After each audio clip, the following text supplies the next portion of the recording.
Well, this is a very fun way to start a webinar because we know who we're talking to, which is the biggest challenge often when having these discussions. So thanks everyone for chiming in and sharing your views on wedding spending and your locations. I'm Allison Baum-Gates. I am a general partner at SemperVirens, which is a early stage venture fund focused on the future of work.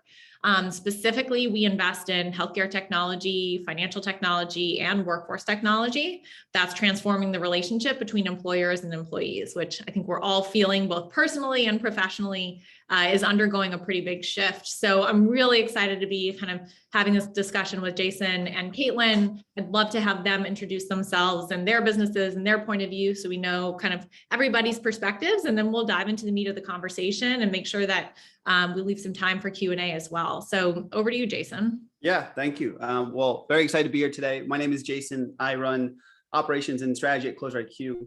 We are a tech-enabled recruiting firm, so we build a lot of our own technology to really empower our recruiters and our client teams. And we've been doing this now for the past 7.5 years, and we've worked with over 500 companies, mainly almost all tech companies, software-focused companies, usually in some type of growth stage. So that's anywhere from, we've done some early hiring, but now we focus a lot more on companies that are really trying to scale up. And we help them build their sales teams, their software engineering teams, as well as we have an executive search branch as well that's focused on the go-to-market teams right now. And I'm excited about this because we have done a lot of headcount planning ourselves over the years as we've been growing ourselves, but also this is something, talent strategy and headcount planning is something that we advise our clients on all the time. So this is, it's close to me on an internal basis as well as with our customers. And I'm Caitlin. I lead recruiting at Lever, and Lever is a talent relationship management platform. So we make recruiting software. We have customers ranging from teeny tiny brand new startups all the way up to the Netflixes of the world. And it's pretty fun to lead the recruiting function at a company that makes recruiting software. We get to be sort of the meta team, and we are in the throes of annual planning at the moment. So this topic is definitely timely, and excited to chat about it. Awesome. Well, I'm really excited to talk about it too. And I think there's this beautiful sort of meta situation happening around, living the future of work, but also working at businesses that are transforming it through technology. And for us at SemperVirens, we have a portfolio of companies that are in this space, but we also have a network of CHROs that we work with, all from kind of ranging from fast growing tech companies all the way up to, Fortune 500 businesses. And so we get to really hear a really interesting cross section of how different types of businesses are navigating these challenges. So with that, I'd like to make this very conversational. So there is a Q&A kind of section at the bottom of your screen. So please feel free to pop questions in there at any time. And we'll be sure to address them if they're relevant to where we are in the conversation, or kind of pick them up whenever we can as we continue to flow through the topics. But want to make this as conversational as possible.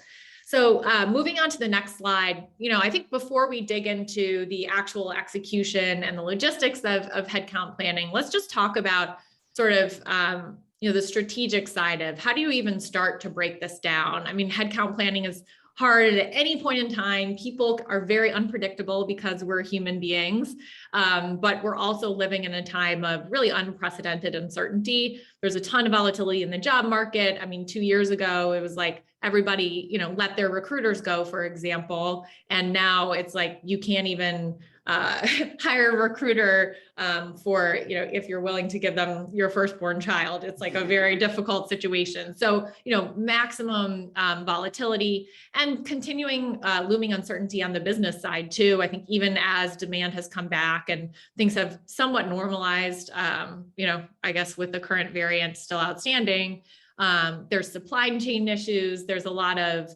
actual business constraints as well, which makes it even harder to predict. So, I mean, just with that backdrop, I'd like to open it up to the two of you, maybe starting with you, Jason, to talk about how do you even start to break that down into something that's digestible as a team? Yeah, well, I think that is why we need to have this conversation today, because it is really, really tough. And we had a front seat to this volatility. We were working on close to probably like 150 or so roles when the pandemic hit. And within a month, we lost 80% of those. And so it became a very different recruiting landscape. It went from a candidate-driven market to a company-driven market overnight, which seemingly. And now we have demand that is probably 3 to 5x what we had going into the pandemic. So it is, not only has it rebounded, it's come down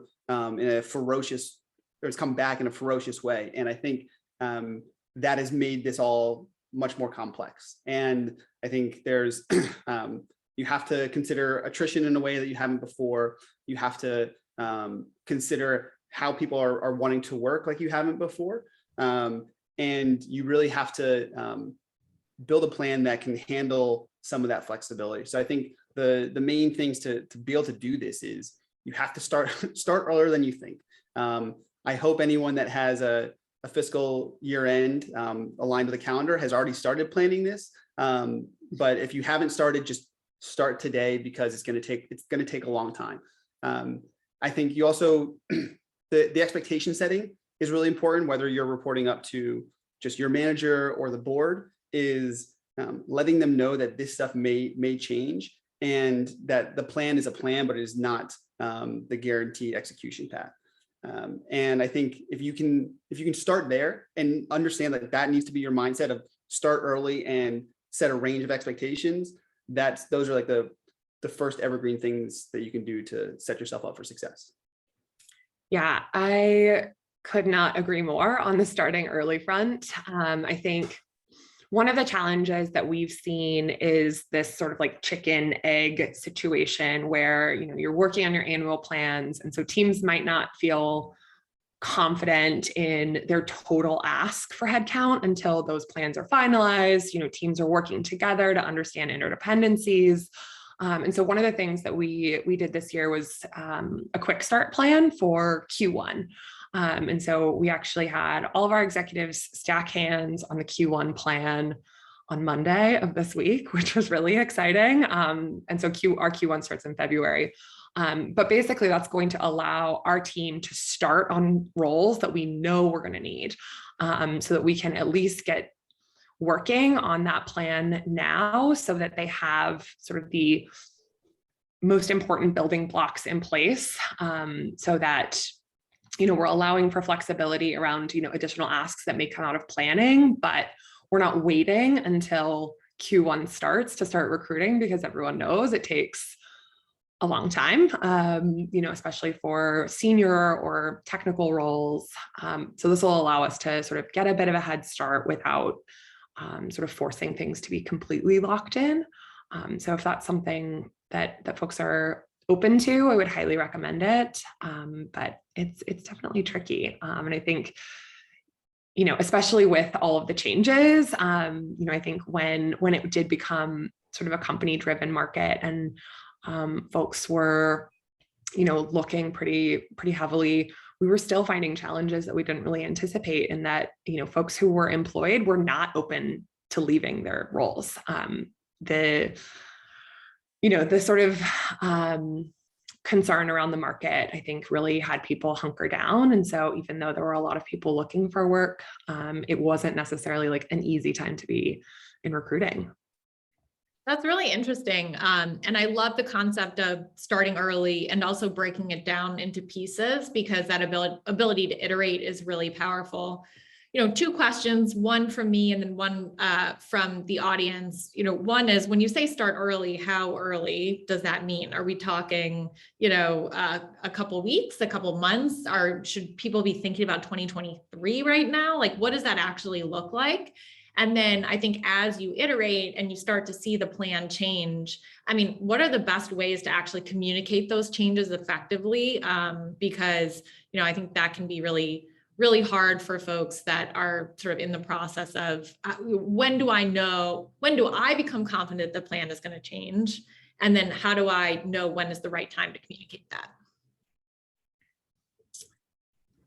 I would say starting early to me, and for Lever means a few months in advance, mostly because, you know, when you think about a headcount plan, your business partners are really thinking about like when they need someone in the seat. And so if you work your way back from, you know, start date to hire date to how many weeks it's going to take you to fill the position, and then working that even back to understanding how long is it going to take for everyone to align on, you know, the roles that we should be prioritizing, it takes a really long time.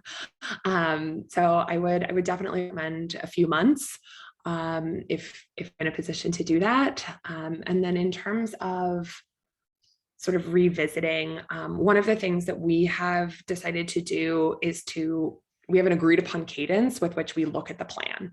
Because, you know, I think to Jason's point, like things change and you have to have a level of flexibility, but if things are changing every day or every week, it's really hard to actually execute. So having built-in checkpoints where everyone knows they're going to have the opportunity to maybe propose changes, I think can really help to get away from that, you know, shifting prioritization on a weekly basis, which I think can make you really spin your wheels and can be really tough in terms of execution.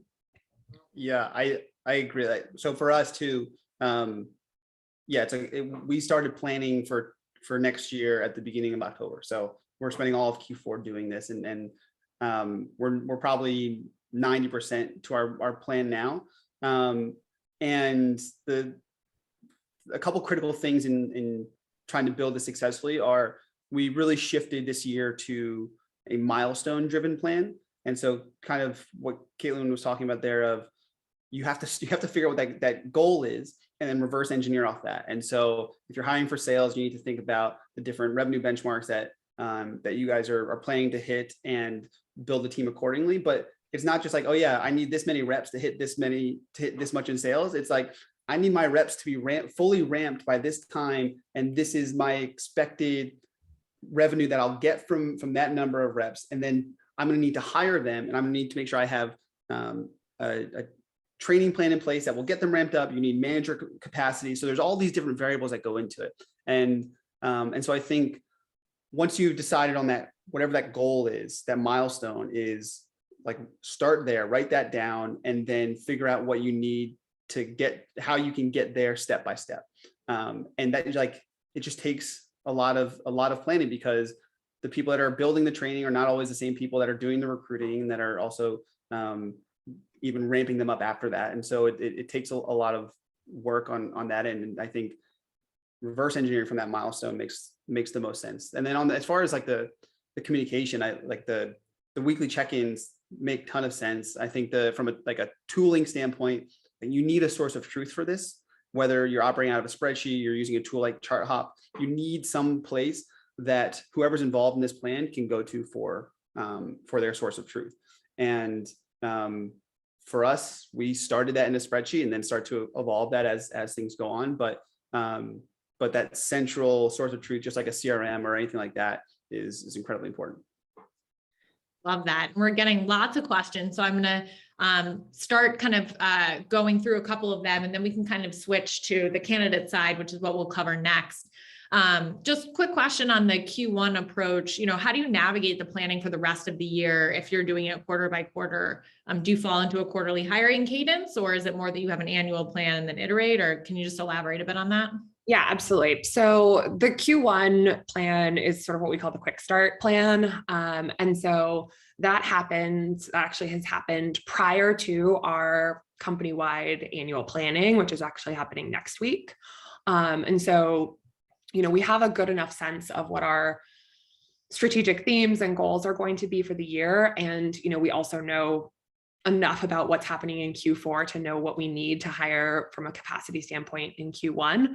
And so prioritizing sort of those roles for Q1 hiring. And then through our annual planning process, we will flesh out a plan for Q2 through 4 that, again, we'll revisit on a quarterly cadence, sort of well enough in advance of the quarter starting that we can actually still deliver on those hires within the quarter.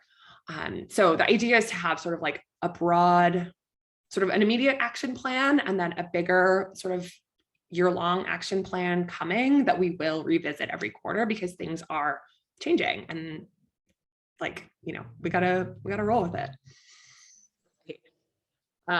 Jason, did you have anything to add to that? Nothing of immense value, but just like, I cannot drive home the point hard enough that you need to be setting that expectation that things are going to change. And it's one of our really large, they were Series E preparing for IPO, like growing thousands of people a year, clients. During the pandemic, they stopped doing any kind of annual planning and they were just planning by quarter.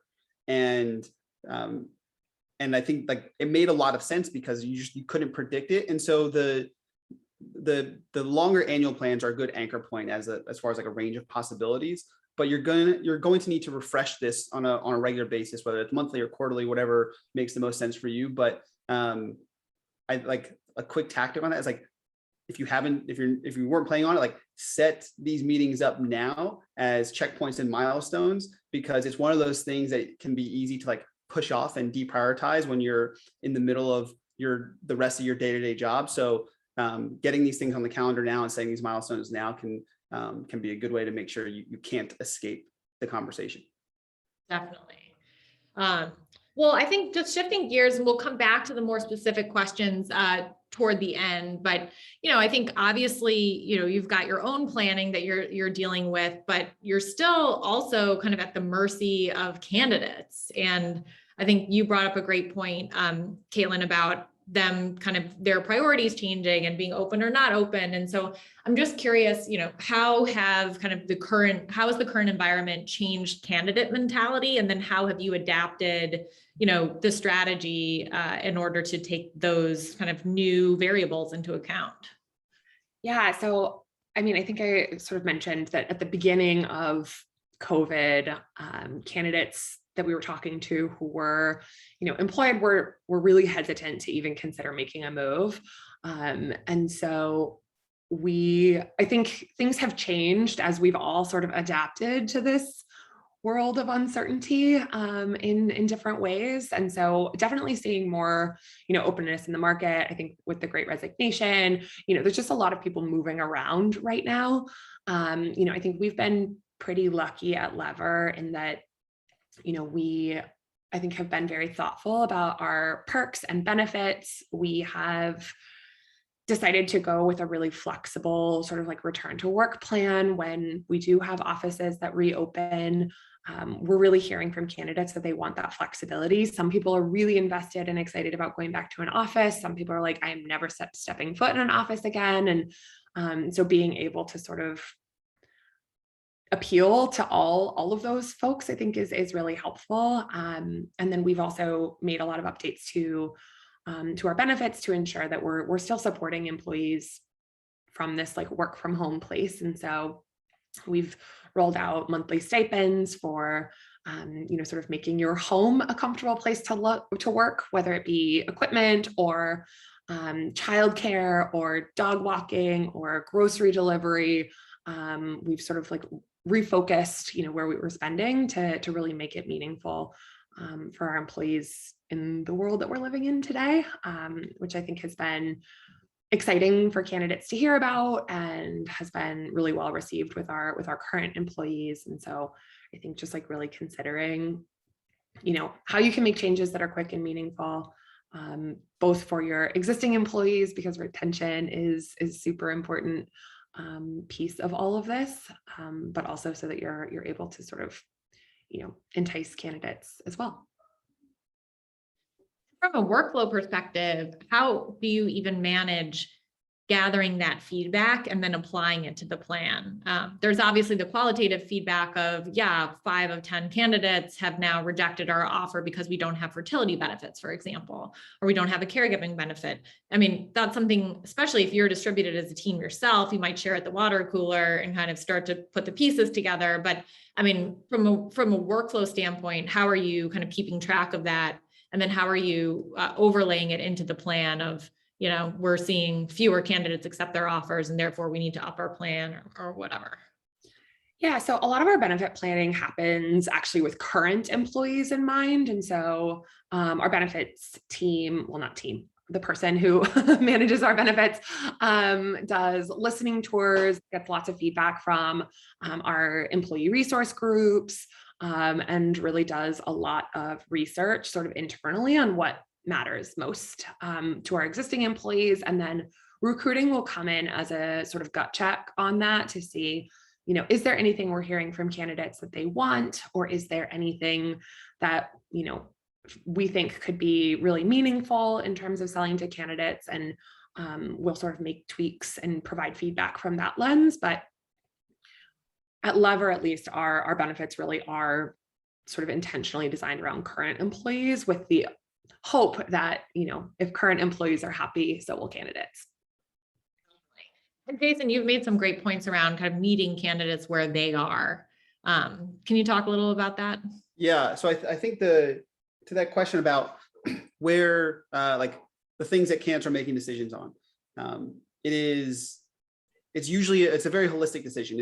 It's rarely just base. It's rarely just like their total earnings or stock or just some of the benefits. They're usually trying to take the whole thing into perspective. And so rounding out whatever that full offer is going to be is important, and finding out what levers you may have, that whether they're some sort of bonus, some sort of equity incentive, some sort of ancillary benefit, figuring that out is really important. The other thing too, I think that more recruiting teams can probably do is, when you get a candidate that is excited about an offer, or you think that they're about, or that they verbally accepted, is have a candid conversation with them about a potential counter offer from their current employer, because we are seeing more counter offers than we've ever seen before, whether that's from existing employers or it's from another opportunity that a candidate is pursuing. Like we mentioned before, like the candidate market is very fierce right now, and so it's not always the company that can throw the most money at someone that wins.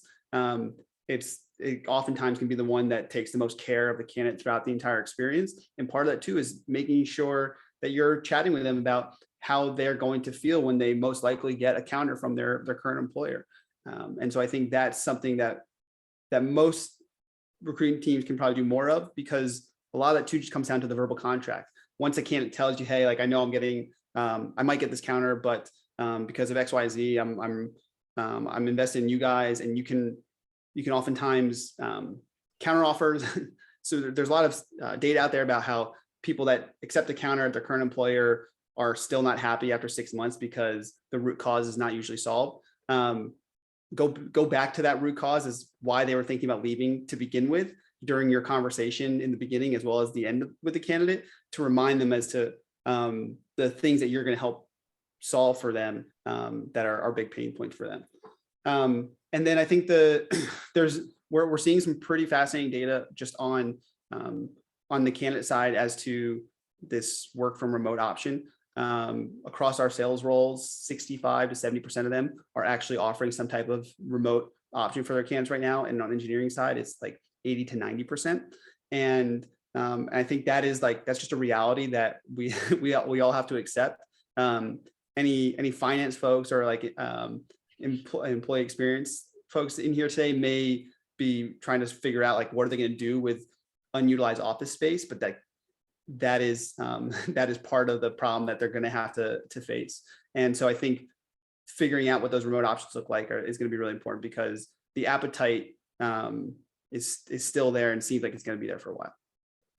Besides sort of, I guess, application volume, are there any other patterns you're seeing with remote applicants or remote hires versus, I guess, headquarter-based hires, just in terms of like the percentage at which they accept jobs, the period of time that they stay at jobs, and then, compensation, or how they think about kind of total rewards?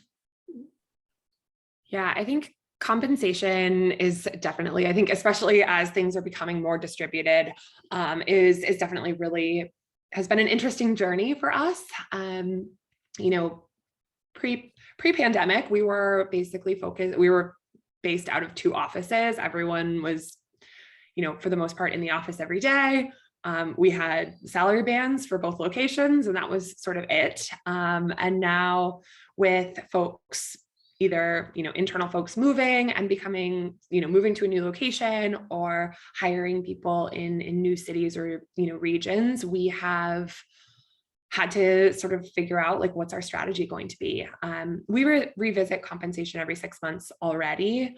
And so, we have a good sort of cadence in place, but this year we're really focusing on coming up with a better, sort of more streamlined strategy so that we're not looking up, comp bands in every city across the US, because it's just not a scalable sort of approach. And so we'll be doing sort of a major overhaul on our sort of top line strategy around how we think about compensation. There are a lot of options out there. There are some companies who are just paying flat rate regardless of where you live. There are some companies who are doing sort of hyper localization, and then there's basically every possible scenario in between. And so, there are pros and cons to both, or to all, but you just have to sort of figure out what makes the most sense for your company and your team, depending. To add to that, I think on the compensation piece, I think like the cost of living adjustment stuff is what we're likely going to see is, right, like you basically had New York and San Francisco as the prime markets, and then basically everyone's scaled their compensation off of that if they were doing some type of cost of living adjustment.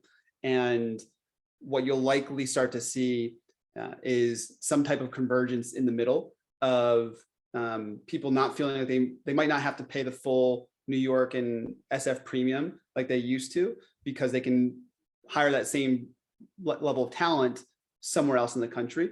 And so, but someone in a flyby state or like in a very remote part of the country also will be able to get a job that pays them more than what the standard cost of living used to be for them. So I think you'll probably see some convergence on that. And we're going to release a compensation report on some of this stuff in the coming weeks. So once that data comes through, I'm going to be very fascinated to see how it plays out. And on just going back to like getting offers accepted, we're seeing offers accepted at a similar rate than we've seen in the past. However, the reason why some people might be passing on some offers still will come down to this, like their work from remote preference. And I think the reason that candidates are getting near the end stages and then finally decide like, no, I actually want to work. I do want to go to an office, or I don't want to go to an office, is that during the interview process, people aren't spending enough time actually digging into what that true preference is.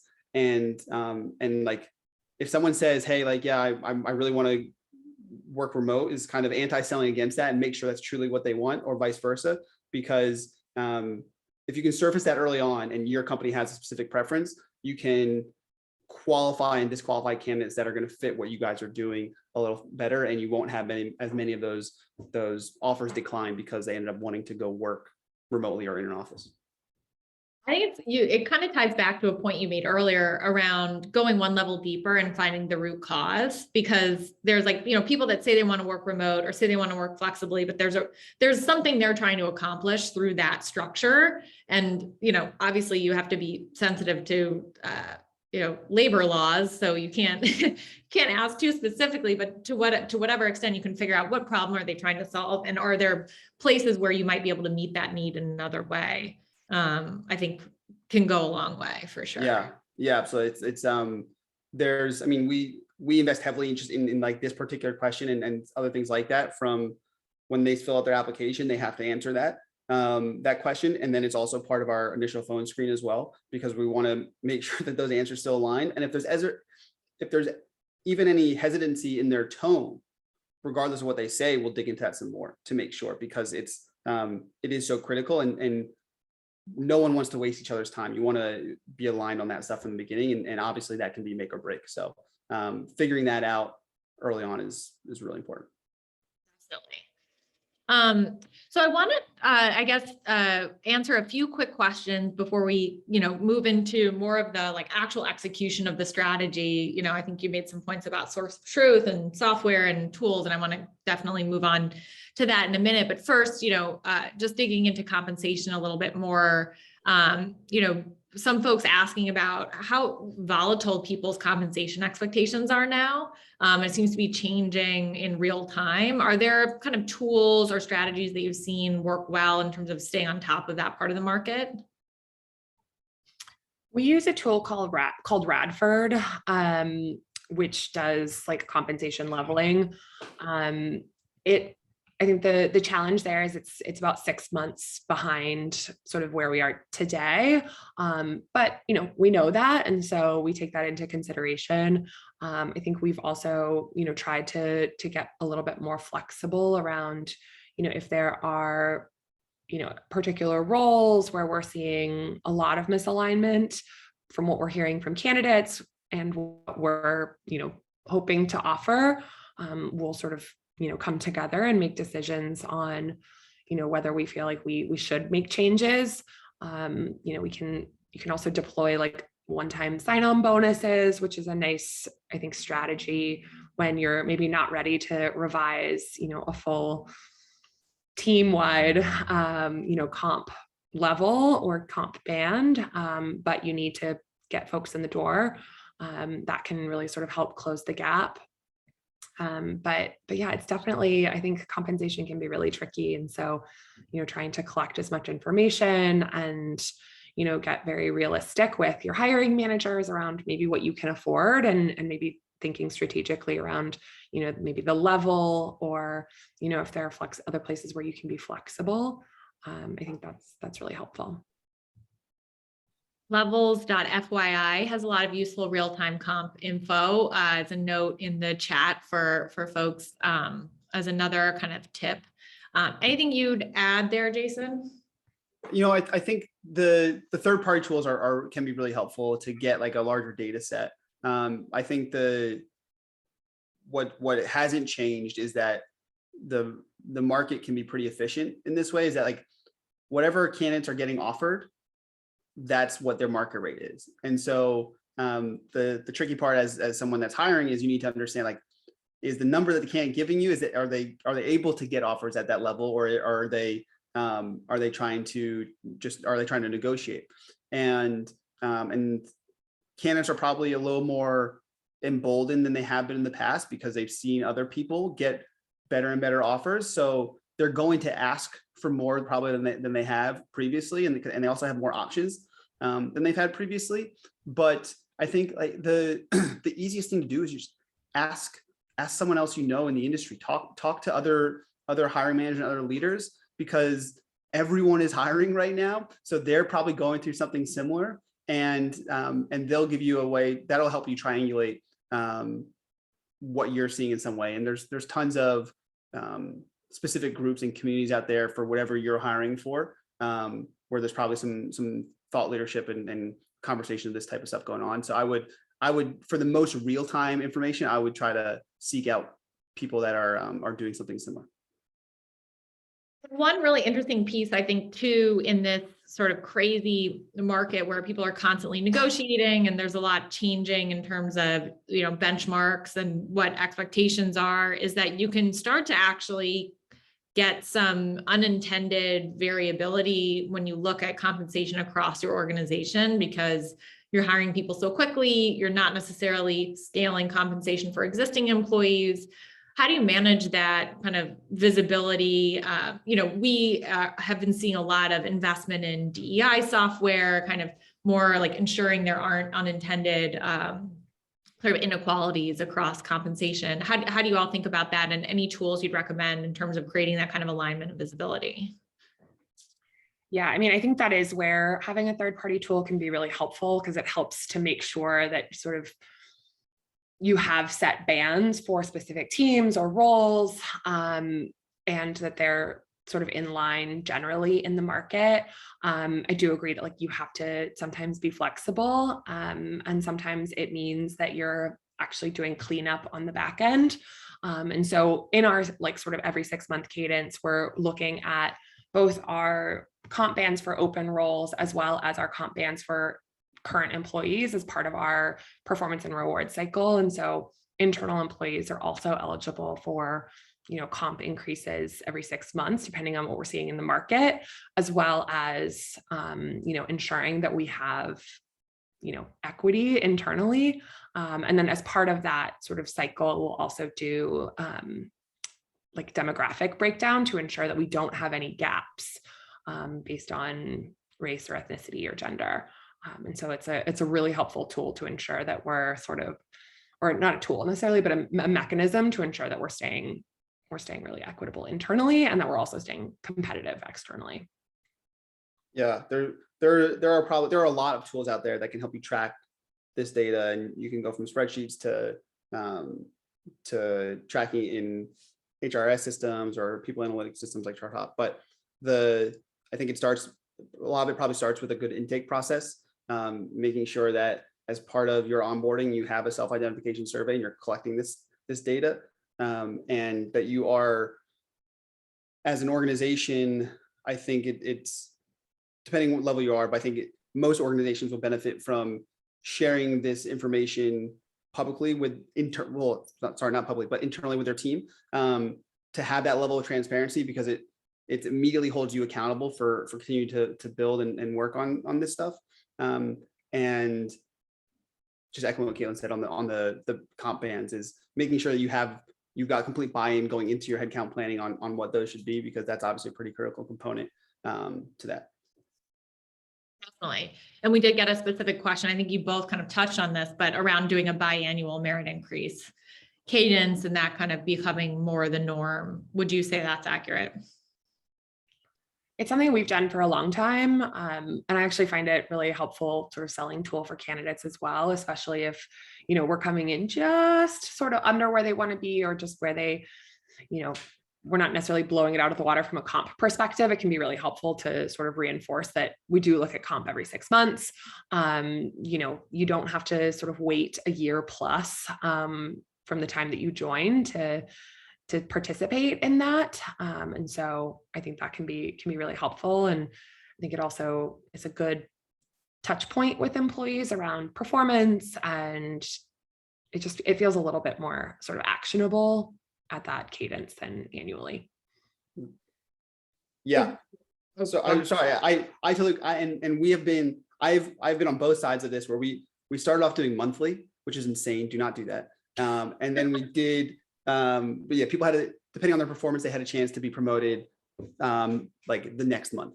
And then we also did more annually, and we found that 6 months is the right cadence. It's it balances the amount of feedback that people are getting, and makes them feel like an opportunity to earn an increase or get promoted is always within reach.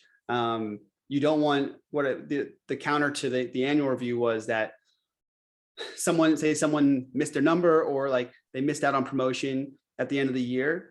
It can be really demotivating for them to think like, oh man, I have to wait a whole nother year before I have the opportunity to get promoted again. Whereas 6 months is not nearly as far out and feels much more attainable. And every once in a while, if you have to do it, you can go off cycle, because if that means the difference between retaining someone and losing someone, it is going to be a lot cheaper for you to retain that person than to replace them. Right. So then would you say quarterly is too frequent? I think you can do some informal conversations, and we have those as necessary, where we'll review some performers, how people are tracking. Particularly, I think an important part of performance reviews is setting an action plan at the end of it. So, hey, here's what you're doing well. Here's what you need to work on. Here over the next 6 months, here are the 2 or 3 things that we want to really focus in on. And keeping that list small can really help people hone in on those things. And then you can, obviously as your direct report, you're probably gonna be checking in with them pretty regularly, but you can have a slightly more formal conversation with them after 3 months saying, hey, here's how you're tracking towards this goal and these action items that we set. And we still have a chance to finish and hit those in this next 3 months. Yeah. And I mean, a performance and reward cycle is also just a huge amount of work for HR teams. And so I would say trying to do that at a quarterly cadence would be really challenging to sort of do the level of depth and like the full amount of work that really needs to go into a really thoughtful process. And then I think you would sort of you could get into a dangerous territory where you're doing a lot of really light check-ins and not actually getting really deep into the data to unsurface, some maybe equity issues, or you're maybe not doing the level of research to ensure that your comp is really competitive. And so I think that could be a little risky as well. Be distracting. Mm-hmm. For sure. One question is, have you ever had to decrease someone's comp for leveling purposes? And if so, sort of how did you navigate that conversation? We don't decrease comp, sort of as a rule. We have gotten into situations where folks are just going to kind of need to hang out at their current salary for a while. And so we try to be really transparent. We'll sort of share, you're at 100x% of, market rate. And so, we're really happy to have you and, want to continue to keep you at that rate. But it just, it may be a while before you see an increase. And so trying to be transparent so that folks aren't feeling snubbed or like they're being overlooked, but that we're also, not getting ourselves into a situation where we're like paying exorbitant amounts of money for talent. We haven't had a situation where we've lowered someone's comp for that reason. I think in the I guess context on this question, whether it's someone, they're a new hire that's just starting or someone that's an existing employee, if they do change roles, I think they're like the role change can be a reason to change that comp. And I think like that is I actually had this conversation today where we're opening up a new role internally, and there's some trade-offs in the compensation plan, and we want to make sure that this person is okay with potentially making those trade-offs, because it's definitely there's pros and sides to each version of each comp plan, and so spending some time digging into their comfort level there, I think, is really important. The only other thing I will say is that if there's a role that has some type of commission or bonus structure, and you think, hey, like this person's either being down leveled or like we're not going to increase their OTE, you can potentially keep that base the same and just create a slightly different bonus or commission structure so that their total impact on the budget doesn't really change, but they also don't feel too worried or demotivated by taking a hit on comp, because in any market, anyone taking any type of demotion in comp they take very personally, and it's impossible not to. And especially in this market, it's going to be super hard to retain someone if you did that. Yeah. Awesome. Well, we're getting a lot of questions, so I'm going to kind of move straight into Q&A here. Going back to a question from a bit earlier, in terms of planning, is there any formula or planning for gearing ratios? A question from Anita. I'm not familiar with gearing ratios, but I guess maybe the question just specifically around, are there formulas that you've found helpful when it comes to headcount planning? I think it really has to be pretty company specific, because roles are, different, but we have done a lot of work with FP&A around understanding, for example, if we have customer success managers, how many, like at what point does it make sense to add a customer success manager where, we're still going to be maintaining reasonable margins, but we're also going to be maintaining reasonable workloads. And so I think it's definitely an important number to understand, but I think it is pretty specific to each individual company, but is something that I would imagine FP&A should be able to help answer in looking at the financials. Yeah, and I think from a ratio perspective, like the one that I think that our CEO always wants to push on more, but we're always a little worried about, is the managers to direct report ratio. And I think that ratio changes depending on what role that person is in or the team that they're on. But we found that you could push someone to have more than 10 direct reports that are literally directly only reporting up to that manager for a short period of time, but more than 10 for a long period of time is usually not that sustainable. And it means that either the manager is going to burn themselves out, or that they're not going to be able to effectively manage some of their direct reports. And so those people become higher attrition risks. So I think that's one thing is we tried it. The peak margin for operating for everyone, I think is for a lot of sales roles going to be like that 8 to 10 range. And some other roles may be a bit lower, but understanding that ratio, I think, is really important. Interesting. And I think those are useful metrics. Appreciate you sharing that. And what about, I guess, sort of how you think about the capacity of your recruiting team to your hires? So for example, we had a question, if you know your current recruiting team's capacity is hiring a certain number of openings in, the first half of the year, but you know that you're going to have twice as many openings in the second half of the year. Like, how do you think about that ramp from a recruiting perspective? Yeah, I think that's definitely a really important question. And so I think both understanding, historically, how many hires, sort of on average, a recruiter is able to deliver in a quarter or in a half is really important to know, so that you can get a sense of, capacity on the team. And, I would,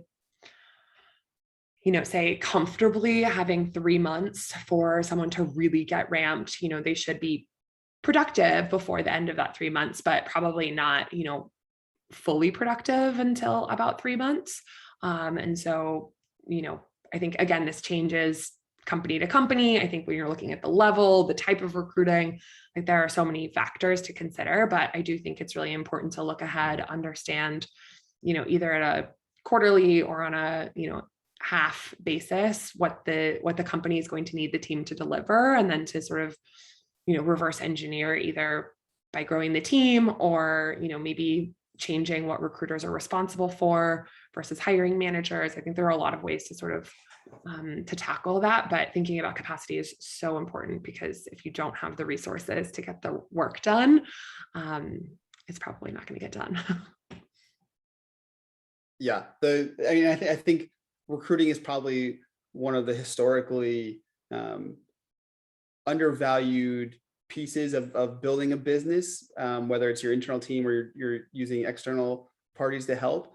And people they discount how long it takes and what that capacity truly is. And so being realistic about that, what that capacity is, what that ramp time is going to be for the new recruiter, and understanding too, like in periods of large growth, you may just need to pay for all the other sources, whether using agencies or job boards or whatever that is, and taking care, like adding that as part of your budget, because everyone faces that question. Yeah, we've gotten some notes. Everybody's like, yes, totally. Okay, great. Another question, sort of as you're building out levels, how have you handled an employee where you had to lower the level you hired the employee at?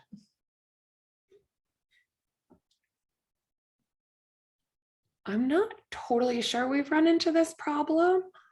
But I mean, I can imagine there are a couple of reasons that maybe that would happen. One is maybe you hire someone thinking that they are a certain level, and then their performance indicates that maybe they're not quite, to that standard. And then you get into, a performance issue. And I think there are a number of ways that you could handle a performance issue in that sort of scenario.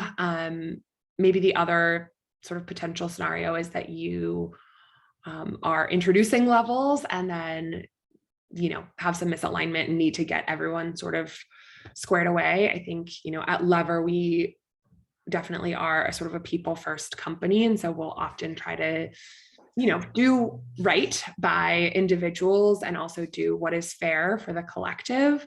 And so finding a balance somewhere in there that feels comfortable all the way around. But I mean, I think that's a really tricky situation. I think it can be like Jason, to Jason's point, people take it really personally. And so, trying to make sure that they feel supported and there are open and honest conversations all the way around about the situation, and that you have a clear philosophy on, internal equity that you can point to, I think is also really important and can help to make it feel less personal and feel more like it's the right move for everyone involved, even if it's sort of painful in the immediate.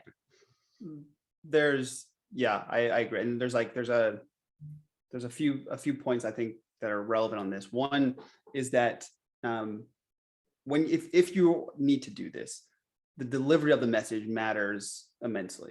And the truth is, like, no one likes to be bad at their job. They're not enjoying it when they're not performing. Their manager isn't enjoying it. And so I think having an open conversation about that is really important. And going back to what we were talking about before with the performance review cycles, is setting a plan for them, saying, hey, like, we don't think you're probably not that happy because things aren't going that well. And we don't think it's great for us either. So I think it's important that we come up with a plan to help you get there. But also, to be fair to everyone else, we have to have this conversation about bringing you back down to level X.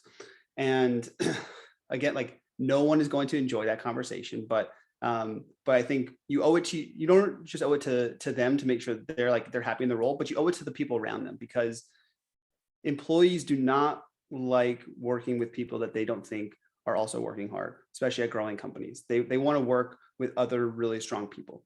And so it's really important that you keep that in mind, because if you leave underperformance hanging around too long, then it's going to start to become a cancer within the organization. Definitely ties to, I think, to the concept of being a manager versus an individual contributor. And a lot of the cases that we've seen, at least, with our portfolio companies and our conversations with HR leaders, is, when folks are put in a management role and they actually don't really like it, they don't want to have direct reports, and they don't want to spend their time managing those people. And so even if it, potentially means a change in level or a change in compensation, they end up feeling relieved to not have that responsibility and to be able to actually focus on hitting business performance KPIs as opposed to, employee management related KPIs. Yeah, totally. And like we've seen people do that internally, and they become much better at their job as an individual contributor because of that experience as a manager. It's kind of like those like general management programs that some large companies have, that you do that rotation, and it can be really helpful. Right. All right, last chance for questions. If anybody wants to fit in one final one, I think there's one here around how trends around diversity have created imbalances, where, for example, a bright female hardware engineer is very hard to find. And so the market rate for what she might be asking compensation wise is disproportionate, just because of her gender and background versus the internal comp band. So how do you manage balancing DEI with internal metrics and internal equity when it comes to headcount planning? Yeah, that's a tough one, and a very, I think, real scenario. I think especially if you're, we will run into this with like super niche roles where, they're sort of in the same comp band as maybe, a full stack engineer versus like a, back end, or I don't know. There's a number of roles. It's just it can be like a framework engineer, where the skill set is really specialized, but we sort of treat them sort of equally on the back end as from a comp perspective. And I think you can run into this issue sort of there, or I think in terms of diversity hiring as well. Ultimately, I think you have to make a decision as a company for what's most important to you. And so if you really want to double down on internal equity sort of across the board, or if you're comfortable with maybe candidates from underrepresented backgrounds earning more in a scenario, I think there's probably valid rationale to both scenarios, and I think it really comes down to your own internal company values and how you want to handle that. We've definitely done things where we've sort of broken comp band, and then we make everyone whole sort of at that 6-month mark. And so we'll adjust comp bands as needed, because we tend to really lean on internal equity as something that's really important to us in our compensation philosophy, but it's not the only approach. Yeah, I love this conversation, or this question, because it's a very like real problem that people have, but it's so difficult to answer. And I think that from a like finding that first principle in your decision making is really important, like Caitlin was saying. And it's likely easier to change your diversity than it is to change your equity. And it can be, I think, probably more damaging to the company if people were to learn that, in most cases, that things were inequitable. Because everyone, once they're on the team, they want to feel like they're being treated the same way as everyone else. And I think breaking things, you can break things to a certain extent, but if you go too far out of bounds, then the downside risk can also be really, really high. Yeah, that's a really tough one. But excited we got to touch on it, and apologies to everybody whose questions we weren't able to get to. I think this is such a dynamic conversation. Would love to do this on a more regular basis so we can kind of keep navigating these issues in real time. Any last words from any of the panelists or Ben? You three are amazing. This conversation was so organic and genuine and valuable. I hope everyone shares the same sentiment that I did. So thank you all for the time, and for everyone else on the call. Thank you as well for joining. We'll share the slides and we'll share the recording. I hope everyone has a lovely December and good wrap up to their year. Wonderful. Thank you, everybody. Thank you, everyone. Thank you. Bye. Bye.